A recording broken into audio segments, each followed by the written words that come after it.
In today's video, we will guide you through step 5 of configuring the network settings for the AE2100 Gateway. So let's get started. Navigate to the Appliance Management System.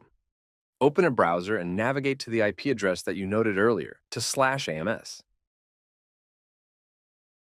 Enter your credentials and log into the Appliance Management System.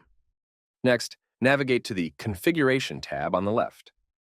The default IP for Ethernet port 0 is 10.0.0.1. This is the setup configuration port. The default IP for Ethernet port 1 is 192.168.0.100. This is the sensor network by default. Ethernet port 2 is set to DHCP. This is the IT network. You can modify Ethernet port 1 and 2, but not port 0. It is important to note all port IPs should be independent, and none should conflict with each other.